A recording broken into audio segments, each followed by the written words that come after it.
The flashing lights came out of nowhere. An elderly black man stood beside his car, keys still in his hand, confusion slowly turning into humiliation as a police officer accused him of stealing it. In broad daylight, in his own neighborhood, neighbors began to stare. Phones started recording, and the officer's voice grew louder, sharper, certain. But what no one realized, not the crowd, not the officer, was that this wasn't just another routine stop. Because the man they were questioning had a past, a history, and an identity that would make everything unravel in seconds. The accusation was loud. The judgment was instant. But the truth? The truth was something that would leave that officer frozen. His name was Charles Whitmore, 72 years old, a retired Marine, a widower, a grandfather of 3 who never missed a birthday and never forgot a promise. For more than 40 years, Charles had lived in the same quiet neighborhood. He'd watched the trees grow tall, watched kids turn into parents, watched the world change in ways both beautiful and painful.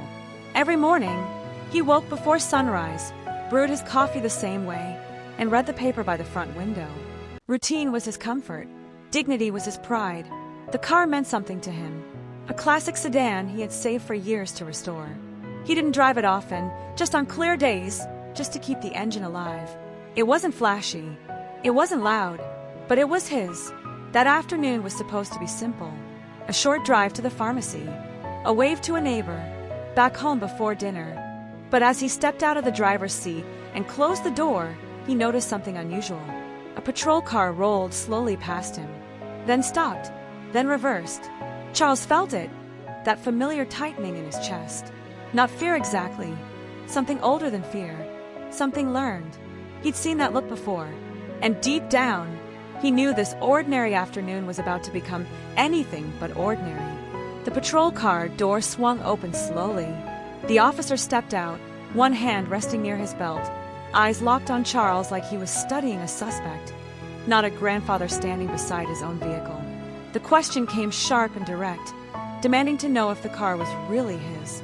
Not curious, accusatory. Charles blinked, caught off guard by the tone more than the words. He lifted his keys slightly, as if that simple gesture should explain everything. But the officer was already circling the sedan, inspecting it like something didn't belong. Dispatch crackled through the radio. The plate number was read aloud. Charles felt it then, that old, heavy weight pressing against his ribs. He'd felt it decades ago in uniform when people doubted him. He'd felt it in stores when security followed him down aisles. He'd felt it when neighbors clutched their bags a little tighter. Now it was back. A second patrol car pulled up. The quiet street wasn't quiet anymore. Curtains shifted. A neighbor stepped onto a porch. A phone camera lifted. The officer's voice grew firmer. Where did he get the car? How long had he owned it? Could he prove it?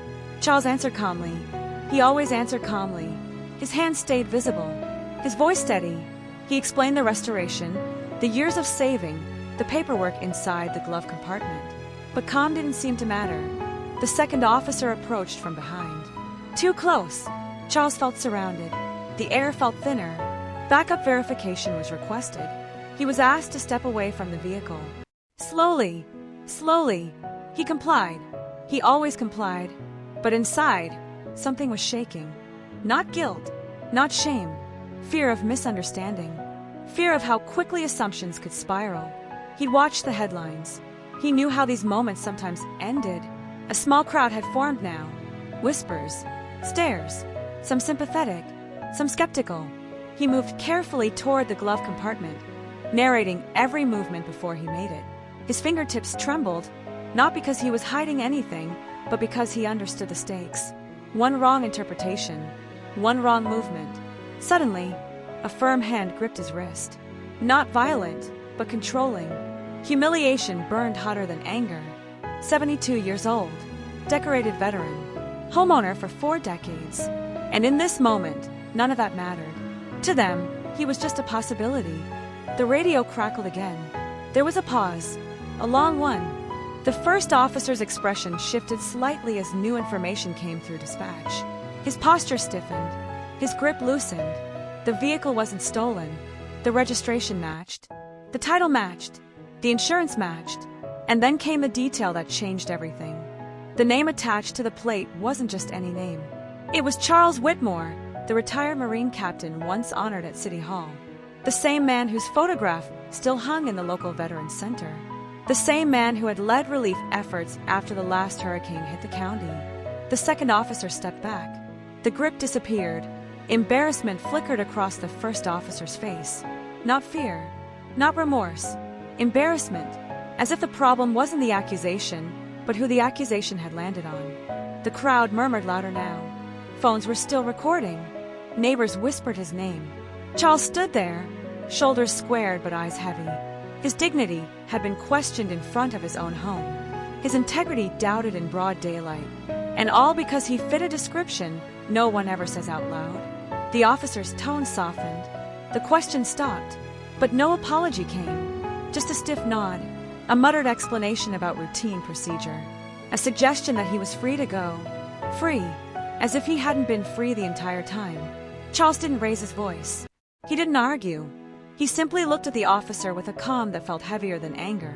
Because the truth wasn't just that they got it wrong. The truth was that they had expected him to be wrong. Charles drove home only a few feet, but the distance felt longer than it ever had before.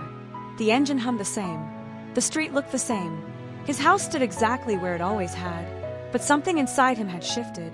He stepped out slowly, aware of the eyes that had watched everything unfold. Some neighbors offered quiet nods. Others retreated behind closed doors. The patrol cars were gone now, as if the moment could simply be erased. But it couldn't. That evening, he sat by the same front window where he drank his morning coffee. His medals rested in a wooden box nearby. Photographs of his service, his late wife, his grandchildren lined the walls. A lifetime of honor, a lifetime of proof. And yet, in a matter of minutes, none of it had protected him from suspicion. The accusation hadn't left bruises, but it had left something deeper. A reminder that no amount of achievement, no years of service, no gray hair or steady voice could fully shield him from being reduced to a stereotype. What hurt most wasn't just the stop. It was how normal it felt. Because for many, this wasn't shocking. It was familiar. Charles went to bed that night knowing he had done nothing wrong. But he also knew that next time, the outcome might depend on something as fragile as perception. And that's the part that lingers. How many men have stood in their own driveways, holding their own keys, forced to prove they belong? How many more will?